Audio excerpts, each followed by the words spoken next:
Serious virus could be lurking in your barn or outbuilding. And while the hantavirus is rare, it can be difficult to diagnose and potentially fatal if not treated quickly. A woman who contracted the virus shared her story with MTN's Lindsay Ford.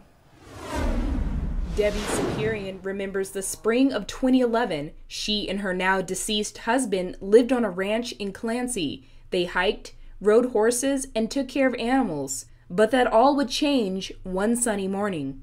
I was in and out there within 5 minutes. She was grabbing her cat's food dishes out of an old chicken coop. That 5-minute chore changed her life. I had to be on my hands and knees, and there's poop all along the edges, everywhere. And so my face was this close to it. The symptoms started about a week later, feeling very ill with severe neck and back pain, along with respiratory problems. Her memory is foggy, but she remembers being driven to the hospital. Doctors thought it was influenza or pneumonia. And they'd send me home. They didn't know what was wrong with me. It took 3 different trips before they realized Debbie had contracted the hantavirus. Confused, scared, and hallucinating, she was hospitalized. I flatlined twice, and they couldn't get me ventilated because I was just too erratic, and they couldn't get me sedated. Hantavirus is a potentially fatal disease carried in by the urine and droppings of some rodents. In Montana, it's found in deer mice. That's really the only mouse that we see that transmits hantavirus in Montana. Rachel Hennekamp, epidemiologist with the Department of Public Health and Human Services, says since 1993, there have been a total of 43 recorded cases of hantavirus in Montana.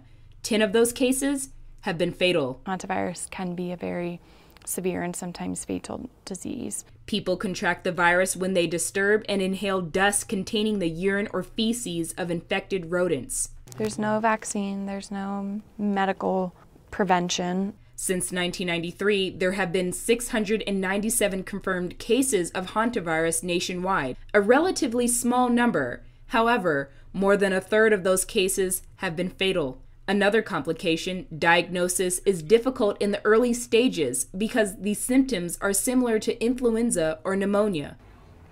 I feel I'm a lucky one because I lived. Debbie woke up 7 days later in the hospital. She tells me her son, Wyatt, kept her strong in her fight against the virus. I thought of my son.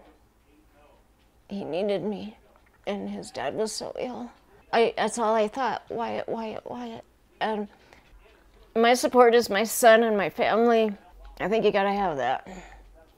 But it has had a lasting effect. She suffers lasting spinal and neurological damage. You have to learn everything all over again. She says she had to relearn how to walk and still has trouble getting her thoughts together. But she is still staying strong. And has a message she shares with other hantavirus survivors across the U.S. Stay strong. Keep your head up. Try to stay positive. In Helena, Lindsay Ford, MTN News. Now, it's important to note that the proper way to clean up mice droppings is to spray them with disinfectant to help kill the virus and wet them down to prevent the dust from being stirred up and inhaled.